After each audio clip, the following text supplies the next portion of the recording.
Hello students, welcome to our channel science কামা। আজকে তোমাদের ক্লাস 11 এর ফিজিক্সের ভেক্টর নিয়ে আলোচনা করা হবে এবং ভেক্টরের প্রাসের গতি নিয়ে তোমাদের আলোচনা করব। এর আগে তোমরা ভিডিওগুলি এখনো যদি না দেখে থাকো তাহলে ভিডিও ডেসক্রিপশন বক্সে লিংক আছে, সেখান থেকে তোমরা চাইলে দেখে নিতে পারো, নতুবা চ্যানেলে গিয়ে চ্যানেল প্লেলিস্ট থেকেও তোমরা কিন্তু ভিডিওগুলো দেখে নিতে পারো। তো আজকে প্রাসের গতি পড়বো। এটা ভেক্টরের যে থিওরি পোর্শন, এটা লাস্ট থিওরি পোর্শন প্রাসের গতি। এরপরে তোমাদের এমসিকিউ এবং যে সমস্ত প্রবলেম সেটগুলো আছে সেগুলো করানো হবে প্রাসের গতি কমপ্লিট হওয়ার পর, অর্থাৎ তোমাদের এগুলো পরের ভিডিওতে দেওয়া হবে। তো আজকে প্রাসের গতিটা পুরোটা পড়ানো হবে। তো প্রাসের গতিটা জিনিসটা কি দেখো, খুব ইন্টারেস্টিং জিনিস। হ্যাঁ, আমরা ধরো কোনো একটা বস্তুকে যদি উপর দিকে ছুঁড়ি, সোজাসুজি উপর দিকে ছুঁড়লে বস্তুটা আবার আমাদের হাতেই পৌঁছায়। সে তুমি ট্রেনে যেতে যেতে যদি একটা বলকে নিয়ে ক্যাচ লুপো, বলটা শেষ তোমার হাতে এসে পড়বে। বা তুমি চুপচাপ ভূপৃষ্ঠে দাঁড়িয়ে আছো, ভূপৃষ্ঠে যদি এরকম একটা বলকে নিয়ে ক্যাচ লুপো, বলটা তোমার হাতেই এসে পড়বে। তো অ্যাকচুয়ালি কি হচ্ছে, ট্রেনে যখন তুমি যাচ্ছ তখন ট্রেন গতিশীল, কিন্তু ট্রেনের সাপেক্ষে তুমি হচ্ছে স্থির। ট্রেন তো গতিশীল, কিন্তু ট্রেনটাকে যদি আমরা নির্দেশতন্ত্র ধরি, নির্দেশতন্ত্র হিসেবে ধরলে তখন ট্রেনের সাপেক্ষে তুমি স্থির, কারণ তুমি ট্রেনের যেই সিটটায় বসেছিলে সেই সিটে আছো। সেই সাপেক্ষে বলটাকে ছুঁড়লে বলটা তোমার হাতে এসে পড়বে। একই রকম পৃথিবীতে বা ভূপৃষ্ঠে দাঁড়িয়ে তুমি যখন বলটাকে ক্যাচে লুপছো, বলটা তোমার হাতে এসে পড়বে। ভূপৃষ্ঠ অ্যাকচুয়ালি গতিশীল, তুমিও গতিশীল, সেই সাপেক্ষে বলও গতিশীল, কিন্তু ভূপৃষ্ঠের সাপেক্ষে ভূপৃষ্ঠকে আমি স্থির হিসেবে ধরে নিলে তাহলে আমি স্থির, এবং আমি যখন বলটাকে উপর দিকে ছুঁড়ছি হাতে এসে পড়ছে। তো এটা কিন্তু প্রজেক্টাইল মোশন না। তো প্রজেক্টাইল মোশনটা কি, অর্থাৎ প্রাসের গতি জিনিসটা কি, যখন আমরা কোনো একটা বস্তুকে কোনো একটা দূরত্বে পাঠাতে চাই। ধরো আমরা যখন ক্রিকেট খেলার সময় একটা বল থ্রো করি, তখন কি এইভাবে বলটাকে থ্রো করি। তো এইভাবে যে থ্রো করছি, এটাকে আমরা বলবো প্রজেক্টাইল মোশন বা প্রাসের গতি। বা অ্যাকচুয়ালি যখন এটা এই পথ বরাবর থাকবে, এটা কি বলবো, প্রাস। যে বলটা ধরে এইভাবে যাচ্ছে, এটাকে আমরা বলবো প্রাস। তো ব্যাপারটা তোমরা বোঝার চেষ্টা করো। এইটা কখন কখন ফিল্ডে ব্যবহার হয়, ক্রিকেট খেলার সময় বল থ্রো করতে ব্যবহার করা হয়। বা যখন ধরো একজন ফুটবলে কিক করছে, সে কি করে, বলটাকে অনেক দূরে পাঠানোর জন্য এইভাবে গ্রাউন্ডে মারে, বলটা একটু উপর দিকে যায়, আবার খানিক দূরে পড়ে। নীরাজ চোপড়া জাভলিন থ্রো, এটা সবাই ধরনের পরিচিত জাভলিন থ্রো। হ্যাঁ, তো সেখানে কি করেছিল নীরাজ চোপড়া, এভাবে জাভলিনটাকে থ্রো করেছিল, অর্থাৎ বর্ষাটাকে থ্রো করেছিল 45 ডিগ্রি অ্যাঙ্গেল করে। তো 45 ডিগ্রি অ্যাঙ্গেল কি কেন হচ্ছে, এই জায়গাতেই তোমরা সেটা বুঝতে যাবে ভালো করে। তো এভাবে থ্রো করা হয়। তো এগুলো সব প্রাসের গতি থেকে আসছে। তো প্রাস জিনিসটা কি তাহলে, না ভূপৃষ্ঠের কোনো একটা স্থান থেকে বা কোনো একটা বিন্দু থেকে আমরা একটা কোনো বস্তুকে যে কোনো দিকে ছুঁড়ে দিচ্ছি, এটাকে বলবো আমরা কিনা প্রাস। বোঝা গেল? তো এবার ব্যাপারটা ক্লিয়ার করা যাক ছবি নিতে, ঠিক আছে?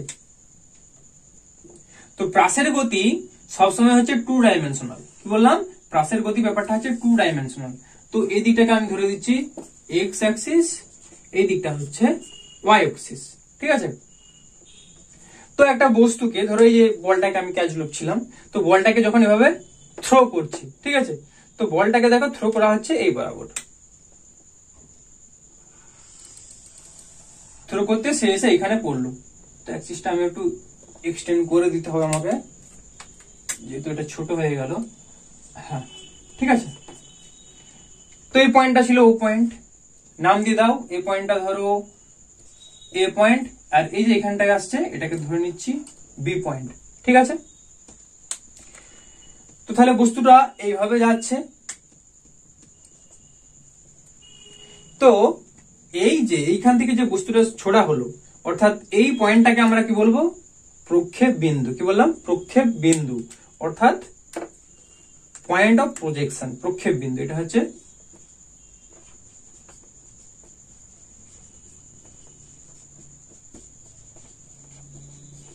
প্রক্ষেপ বিন্দু। এবার এই বস্তুটাকে ছুঁড়ছি, একটা তো আমি বেগ দিয়ে ছুঁড়ছি, তবেই তো বস্তুটা যাচ্ছে। তো যে বেগটা দিয়ে ছুঁড়ছি, জাস্ট এই পয়েন্টে যে বেগটা দিয়ে ছুঁড়ছি, সেটাকে আমরা তাহলে কি বলবো, প্রক্ষেপ বেগ। তাহলে কি বললাম, প্রক্ষেপ বেগ। অর্থাৎ এখানে যে বেগটা আমরা দিয়ে ছুঁড়বো সেটাকে বলবো প্রক্ষেপ বেগ।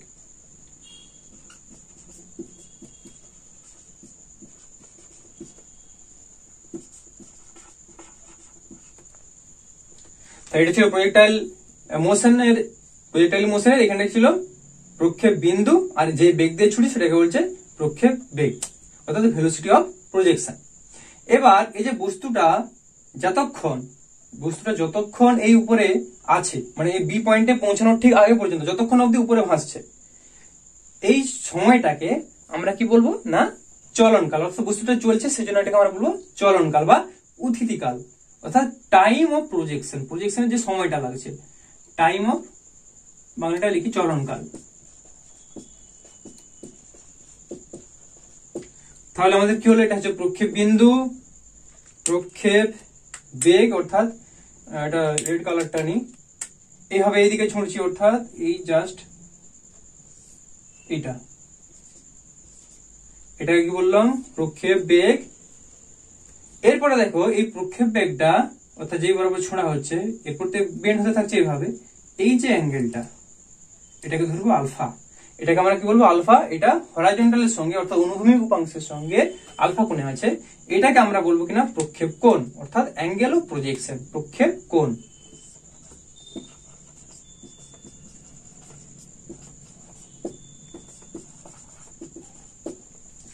এবার এই দেখো বস্তুটাকে ও থেকে ছোড়ার পরে যে বিতে এসে পৌঁছালো, অর্থাৎ টোটাল যে ও থেকে বি অব্দি গেল এই দূরত্বটা, এইটাকে আমরা বলবো কিনা প্রক্ষেপ সীমা, অর্থাৎ হরাইজন্টাল রেঞ্জ। এই ও থেকে বি কে আমরা বলবো হরাইজন্টাল রেঞ্জ, অর্থাৎ প্রক্ষেপ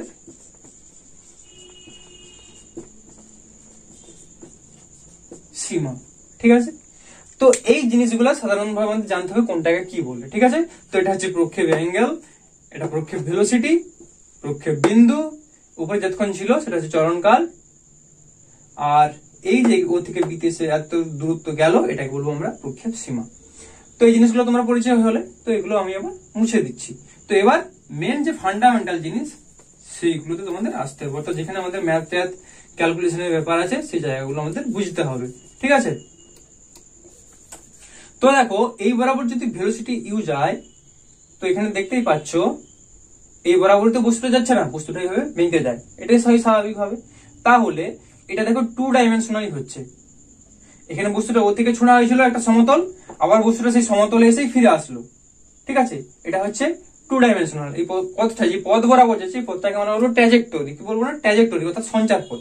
এই সঞ্চার পথে বস্তুটার মানে প্রাথমিক বিন্দু যেখানে ছিল অন্তিম বিন্দু সেই ভূপৃষ্ঠ একই সমতলে আছে। ঠিক আছে, তো এইখানে যে বেগ দিয়ে বস্তুটাকে ছোঁড়া হয়েছে ইউ ভেলোসিটি দিয়ে, তাহলে এই বস্তুটা যেহেতু এই ইউ ভেলোসিটি এইভাবে অ্যাঙ্গেল করে একটা ছোঁড়া হয়েছে আলফা অ্যাঙ্গেলে, তাহলে এখানে দুটো কম্পোনেন্ট পাবো আমরা ভেলোসিটি।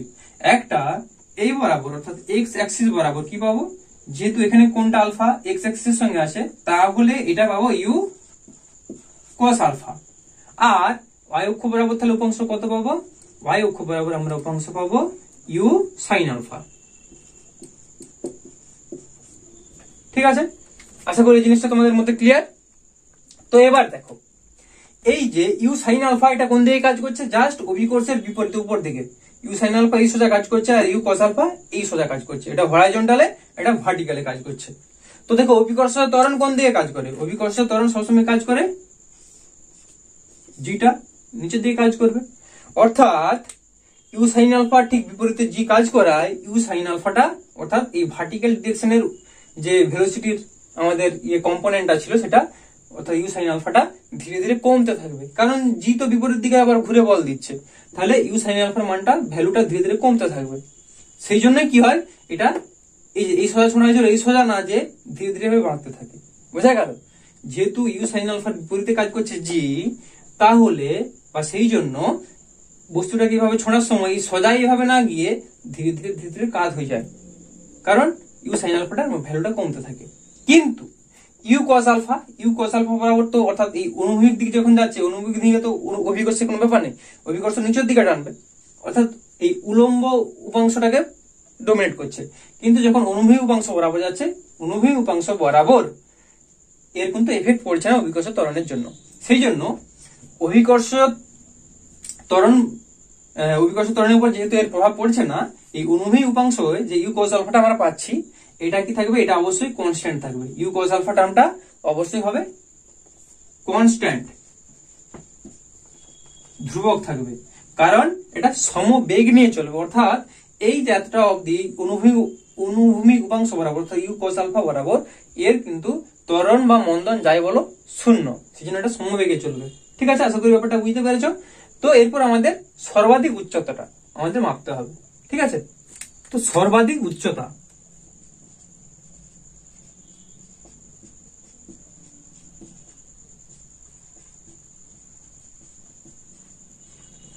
অর্থাৎ ম্যাক্সিমাম হাইট।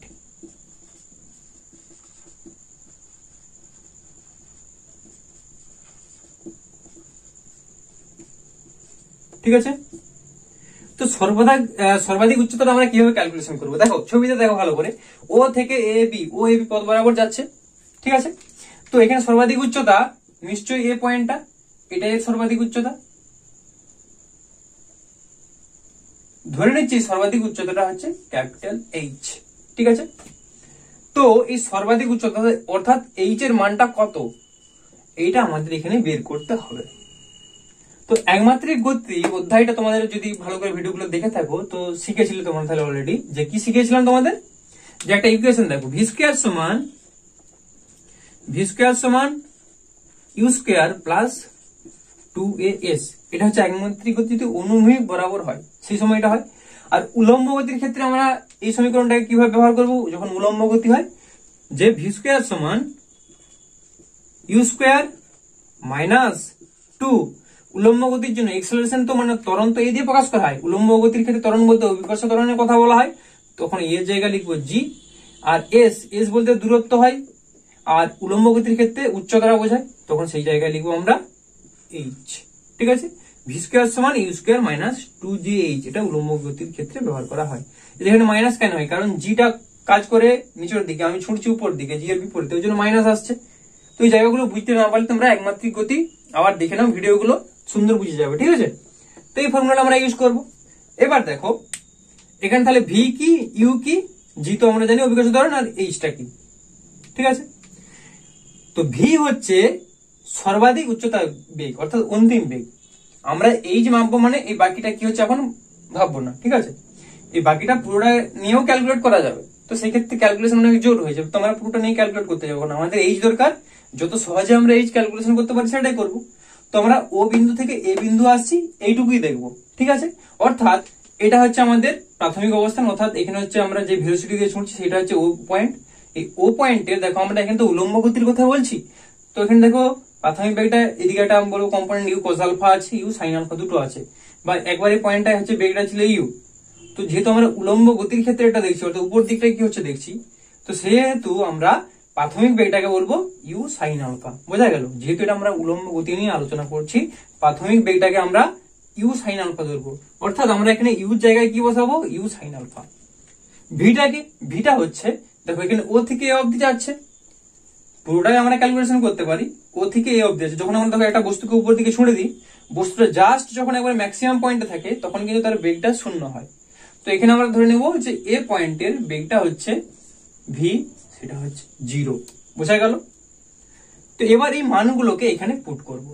তো এই মানগুলোকে এখানে পুট করলে আমরা কি পাবো, ভি স্কয়ার সমান অর্থাৎ 0 স্কয়ার মানে 0 is equals to U square, U জায়গায় আমরা কত বসাবো, ইউ জায়গায় আমরা বসাবো ইউ সাইন আলফা। প্রাথমিক বেগ ইউ মানে তো প্রাথমিক বেগ, ভি মানে অন্তিম বেগ, তো অন্তিম বেগ 0 বসালাম, প্রাথমিক বেগে বসাবো ইউ সাইন আলফা।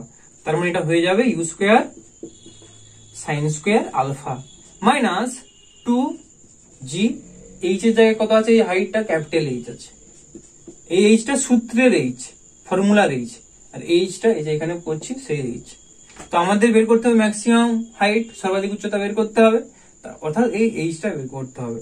তাহলে এখান থেকে আমরা পেয়ে যাচ্ছি যে ইউ স্কয়ার, নাহলে আমি স্টেপ জাম্প না করেই করছি, যে 2gh সমান U square sine square alpha. তাহলে এখান থেকে আমরা পেয়ে যাচ্ছি যে এইচ সমান U square sine square alpha divided by 2g। তো এই ফর্মুলাটা হচ্ছে তোমাদের সর্বাধিক উচ্চতার ফর্মুলা। তো যখন অঙ্ক করবে ফর্মুলাটা মুখস্থ রাখতে পারো, ফর্মুলা না মুখস্থ থাকলে এই ইকুয়েশন তো মুখস্থ আছে যে ভি স্কয়ার সমান ইউ স্কয়ার মাইনাস 2gh, তো এটা বসিয়ে অঙ্ক করবে, আর ফর্মুলা মুখস্থ থাকলে কোনো ব্যাপার নেই। ঠিক আছে, তো এবার আমরা বের করব হচ্ছে উথিতিকাল বা চলনকাল। কি বললাম, উথিতিকাল বা চলনকাল, শুধু চলনকাল লিখছি, চলনকাল অর্থাৎ টাইম অফ ফ্লাইট।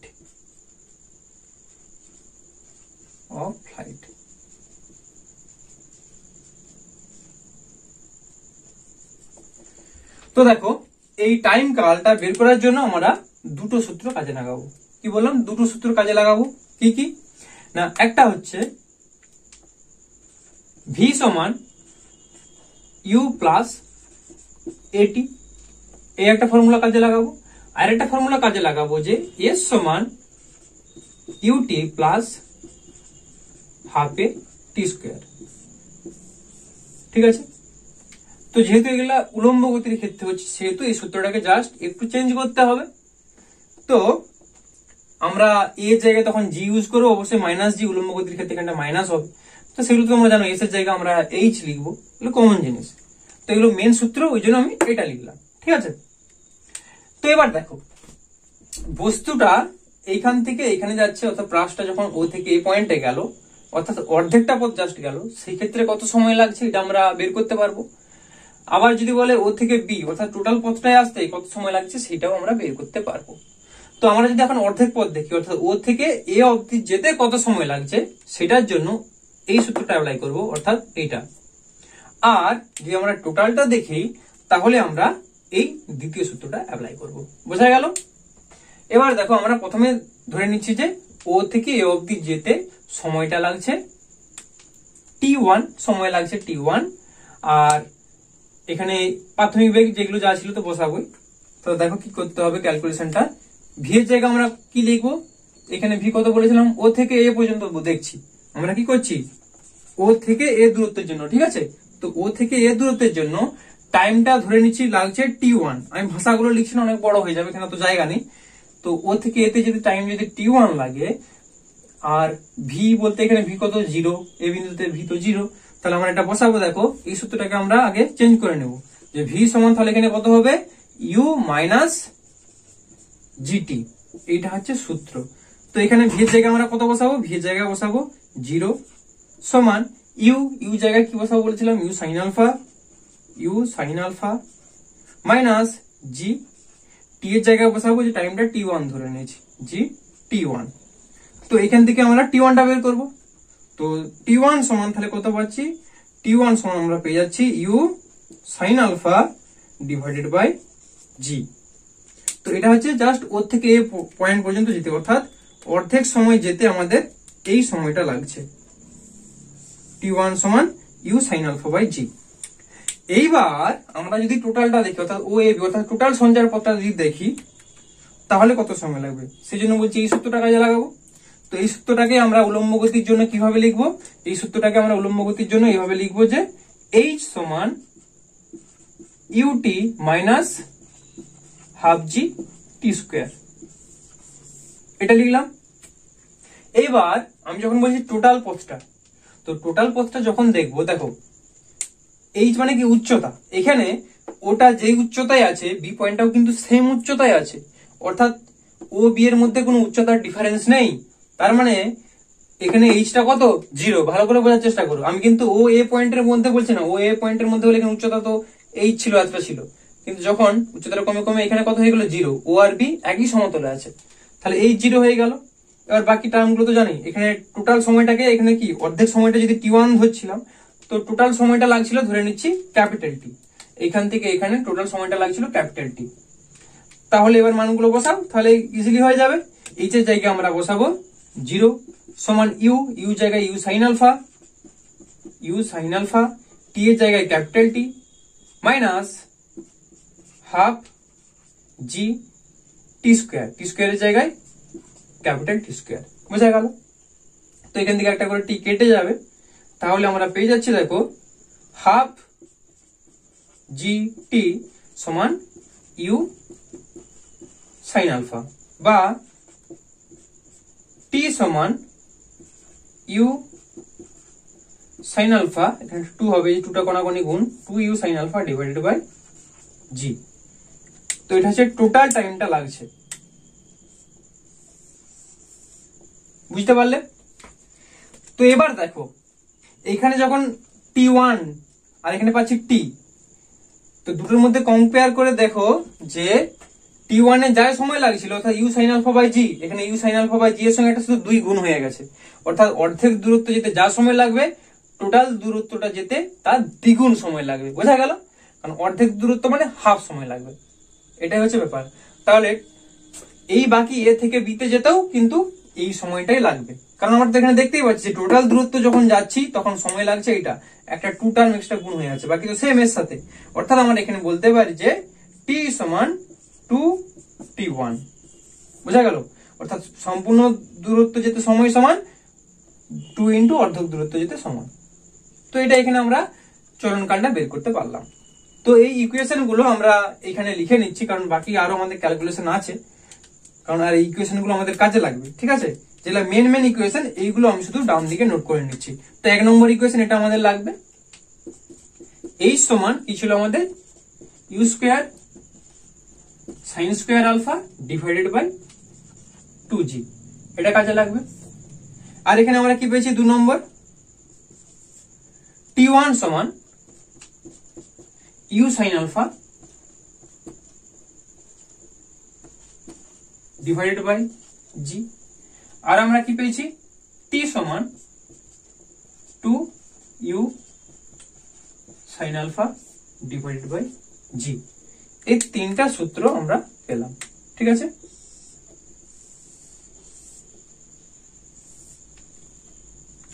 তো এই পোর্শনটা এখন আমি মুছে দিচ্ছি। আশা করি ব্যাপারটা বুঝতে পেরেছো, আর একবার দেখে নাও। ওকে, তো এবার হচ্ছে প্রক্ষেপ সীমা।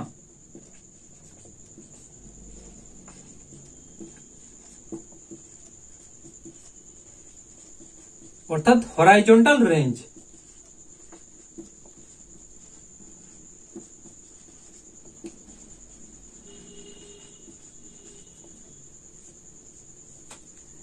তো প্রক্ষেপ সীমা বা হরাইজন্টাল রেঞ্জ, ঠিক আছে? অর্থাৎ এই যে আমরা যখন একটা কোনো বস্তুকে এভাবে ছুঁড়ি, বস্তুটাকে সর্বাধিক কতটা দূরত্বে পাঠাতে পারবো, ঠিক আছে? তো সেটা কোন ফর্মুলায় ছুঁড়লে আমরা সর্বাধিক দূরত্বে পাঠাতে পারবো। তো এই সর্বাধিক দূরত্বটা অর্থাৎ এই রেঞ্জটা যদি ম্যাক্সিমাম রেঞ্জের জন্য আমরা কি ইউজ করব, এই ও থেকে বি এর দূরত্বটা আর দ্বারা চিহ্নিত করব, ঠিক আছে? আর সমান কি এই ও বি সমান হচ্ছে আর আমরা ধরে নিচ্ছি, ঠিক আছে, রেঞ্জের জন্য, ঠিক আছে? তো আমাদের দেখতে হবে যে আলফা অ্যাঙ্গেলটা কত হলে আমরা এটা সর্বাধিক দূরত্ব পর্যন্ত ছুঁড়তে পারবো। ওকে, তো এইখানে আমাদের ফর্মুলাটা কি ইউজ করতে হবে দেখো। আমরা কি জানি যে সরণ সমান বেগ ইন্টু সময়, বা আমরা কি জানি যে ভি সমান কি হয়, ভি সমান এস বাই টি। তো এখান থেকে পাচ্ছি যে সমান ভিটি, ঠিক আছে? ভৌতিকান্ত দূরত্ব সমান দ্রুতি ইন্টু সময়। তো এই ফর্মুলাটা এখানে কাজে লাগাতে হবে। তো এখানে দেখো আমরা কি লিখবো, এস বলতে আমরা সরণ অর্থাৎ টোটাল যে পথটা, তো টোটাল পথটা কত, ও থেকে বি আমরা কি ধরে নিচ্ছি আর। তাহলে এখানে লিখবো আমরা R is equals to v t, v বলতে বেগ। তো এখানে এই বরাবর হচ্ছে না আর এই বরাবর আমরা দেখছি, তো নিশ্চয়ই এখানে ইউ সাইন আলফা বসাবো না, এখানে বেগটা আমরা ভি জায়গায় ভেলোসিটিকে আমরা বসাবো ইউ কস আলফা, কারণ অনুভূমিক বরাবর হচ্ছে। তো এখানে বসাবো তাহলে ভি এর জায়গায় ইউ কস আলফা। তারপর হচ্ছে টি বলতে সময়, অর্থাৎ ও থেকে বি পর্যন্ত যেতে কত সময় লাগছিল সেটা আমরা প্রকাশ করেছিলাম ক্যাপিটাল টি দিয়ে। তো এখানে তাহলে টি এর জায়গায় কত লিখবো, ক্যাপিটাল টি। তো তাহলে হয়ে গেল এটা আমাদের U cos alpha into capital T এর তো একটা মান ছিল, মানটা বসিয়ে দাও 2u sin alpha by g, 2u sin alpha divided by g. তো এটাকে আমরা একটু সিম্পলিফাই করতে পারবো, তাহলে লিখবো u by G into 2 sin alpha cos alpha সমান u by G 2 sin theta cos theta সমান আমরা জানি sin 2 থিটা, অর্থাৎ 2 sin আলফা cos আলফা সমান sin 2 আলফা। এটা তো সূত্র, এটা থেকে এটা তো সূত্র বসানো হলো, অন্য কিছু নয়। তো এটা হয়ে গেল sin 2 আলফা। তো এটাই হচ্ছে রেঞ্জটা, ঠিক আছে? তো এবার আমাদের জানতে হবে যে এই রেঞ্জটা যে আমরা পাবো sin 2 আলফা কতটা ম্যাক্সিমাম হবে, কত অ্যাঙ্গেলে ছুঁড়লে। তো আটটা আমাদের ম্যাক্সিমাম পেতে হবে, তাই তো? অর্থাৎ সর্বাধিক আমরা কতটা ছুঁড়তে পারবো, অর্থাৎ আটটা ম্যাক্সিমাম পাওয়ার জন্য আমাদেরকে sin 2 আলফাটা ম্যাক্সিমাম পেতে হবে। তো sin 2 আলফা ম্যাক্সিমাম কখন হবে, অর্থাৎ sin থিটা, 2 আলফা বলতে একটা কোণ, 2 আলফা মানে একটা কোণ বুঝো, সেটা ধরো থিটা। তো sin কত ম্যাক্সিমাম হয়, তাহলে sin সবচেয়ে ম্যাক্সিমাম কত হয়, sin এর 1 হয়, 1 এর থেকে তো বেশি হয় না, sin এর মিনিমাম 0 হয়, ম্যাক্সিমাম 1 হয়। তো sin কতর মান 1 হয়, sin 90 ডিগ্রি মান। তার মানে এটা আমাদের হতে হবে যে এই সাইন টু আলফাটাকে আরটা ম্যাক্সিমাম পাওয়ার জন্য সাইন টু আলফাটাকে ম্যাক্সিমাম পেতে হবে। সাইন টু আলফা ম্যাক্সিমাম কখন হয়? একের দিকে তো বড় নয়। তো সাইন টু আলফা 1, তো সাইন কত মান 1 হয়? সাইন 90 ডিগ্রির মান 1 হয়। অর্থাৎ আমরা বুঝতে পারলাম যে 2 আলফা সমান 90 ডিগ্রি। কি বুঝলাম এখান থেকে? যে 2 আলফা সমান 90 ডিগ্রি, অর্থাৎ আলফা সমান 90 ডিগ্রি বাই 2 মানে 45 ডিগ্রি। ওই জন্য যখন নীরাজ চোপড়া বর্ষাটা ছুঁড়েছিল জাভলিনটা, তখন সে 45 ডিগ্রি অ্যাঙ্গেলে ছুঁড়েছিল।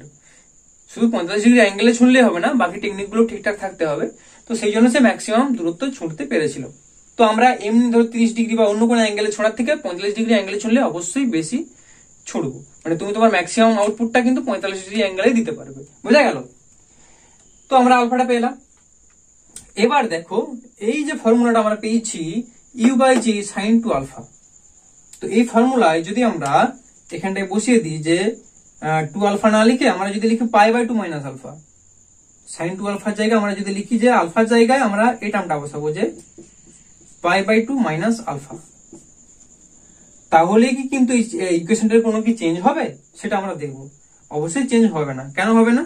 দেখো এই ফর্মুলাটা বসালে এখানে আমরা কত পাচ্ছি দেখো, R is equals to u by G sine 2 আলফার জায়গায় আমরা কি লিখছি না পাই বাই 2 মাইনাস আলফা সমান ইউ বাই জি সাইন, তো 2 গুণ করে দাও, তাহলে এটা হয়ে গেল পাই, 2 কেটে গেল মাইনাস 2 আলফা।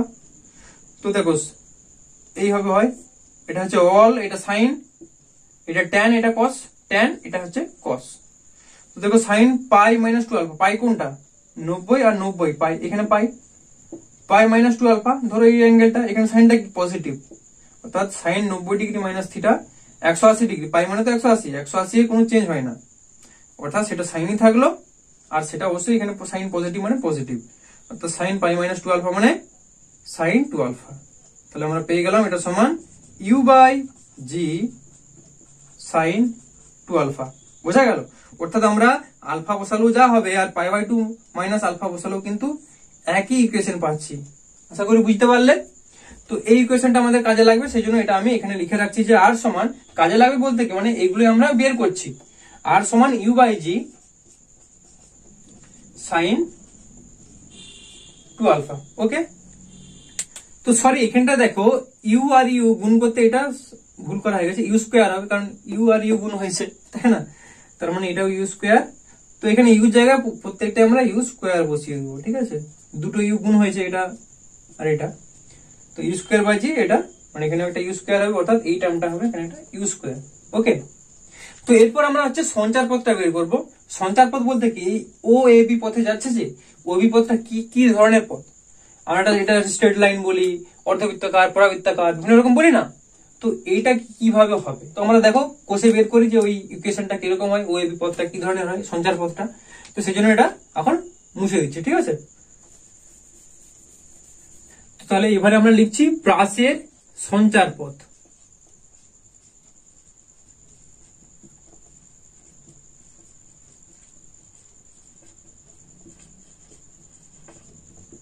অর্থাৎ লোকাস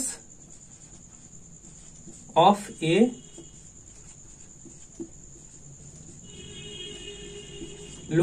প্রজেক্টাইল, ঠিক আছে? প্রাসের সঞ্চার পথ।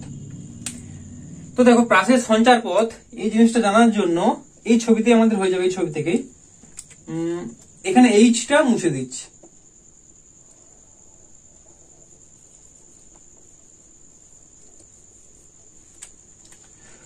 তো ধরো একটা বিন্দু নিচ্ছে আমি পি বিন্দু, এই পয়েন্টটা হচ্ছে একটা বিন্দু পি বিন্দু, এই পি বিন্দু স্থানাঙ্ক এক্স কমা ওয়াই।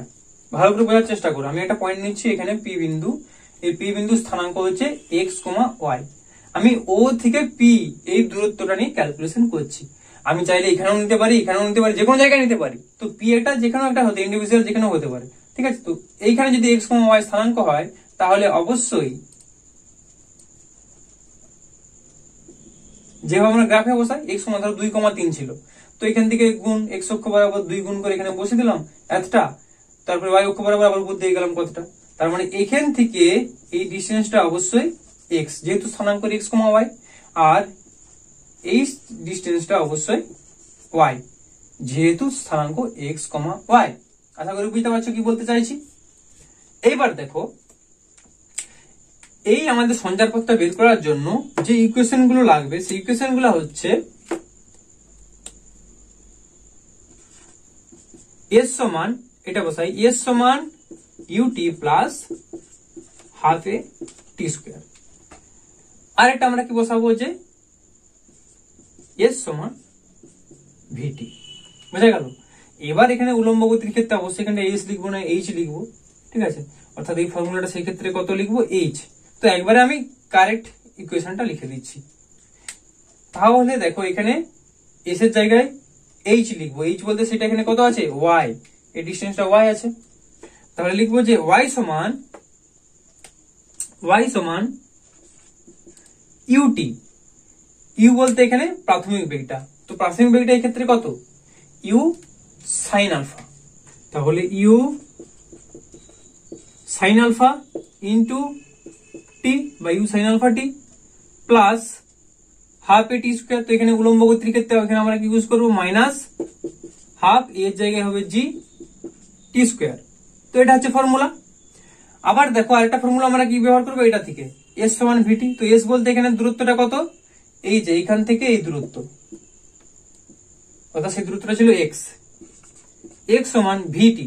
ভি বলতে একটা বেগ বোঝা যাচ্ছে, এখানে কোন বেগটা, অনুভূমি বরাবর দেখছি যেহেতু x বসেছি, u cos alpha, u cos alpha into টাইমটা ছিল t। বোঝা গেল? এইবার এখান থেকে এই t এর মানটা আমরা বের করব, তাহলে ইমপ্লাইজ t সমান x by u cos alpha. এবার এই t এর মানটা আমরা এই ইকুয়েশনটায় বসিয়ে দেব, এই t এর জায়গায় এই t এর মানটা বসিয়ে দেব, ঠিক আছে? আগে কতগুলো ইকুয়েশন ছিল মনে নেই, এখন এটাকে 1 দিচ্ছি, এটাকে 2 দিচ্ছি। 2 নম্বরের t এর মানটা 1 নম্বরে বসিয়ে পাই, তাহলে কত পাবো, y সমান u sin alpha into t, অর্থাৎ u sin alpha into t, t এর জায়গায় বসাবো x by u cos alpha, তারপর minus half G T square, T square বলতে X square divided by U square cos square alpha. এটা পাচ্ছি আমরা। তো এটাকে একটু সিম্পলিফাই করবো, সমান দেখো ইউ ইউ কেটে যাচ্ছে, sine alpha by cos alpha মানে টেন আলফা, তাহলে tan alpha into x by x tan আলফাও লিখতে পারো, একই জিনিস, টেন আলফা তারপরে x by x tan alpha minus এখানে কত পাচ্ছি দেখো, g divided by 2 u square cos square alpha into x square.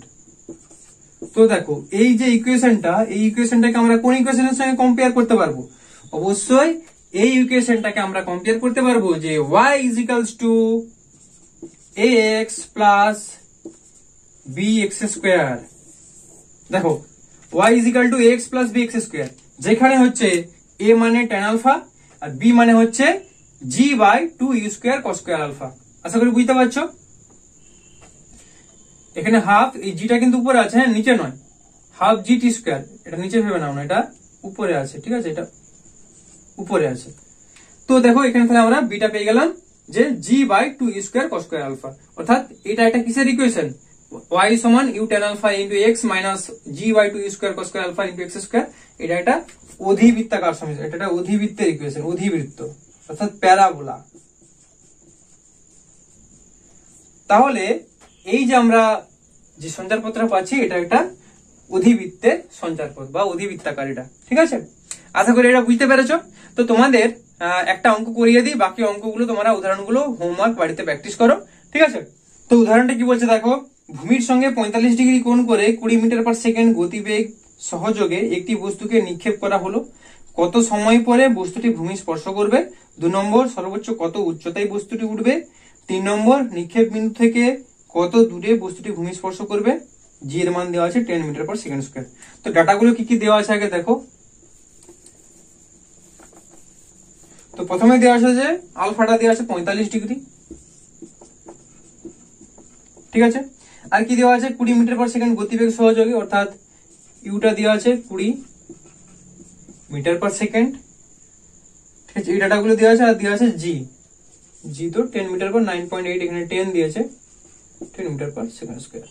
তো এই ডাটাগুলো দেওয়া আছে। এবার 1 নম্বর উত্তর কি দিয়েছে, কত সময় পরে বস্তুটি ভূমি স্পর্শ করবে, অর্থাৎ যে ছোঁড়া হয়েছে, প্রক্ষেপ করা হয়েছে, যাবে এখানে আসতে যে সময়টা লাগবে, এই সময়টা পরে সে আবার ভূমি স্পর্শ করবে। তো এই টোটাল সময়টাকে কি দিয়ে প্রকাশ করা, এই ইকুয়েশনটা ঠিক। তো এখানে ফর্মুলা বসাবে 2u, ইউর মান তো পেয়ে গেছে সব, 2u sin আলফা। তো এখান থেকে ইউ সাইন আলফা কত হয়, ইউ সাইন আলফাটা এখানে বের করে নিবে, সাইন আলফা মান বসাবে, ইউর মান আছে ডিভাইডেড বাই জি, মান বসালে পেয়ে যাবে, ঠিক আছে।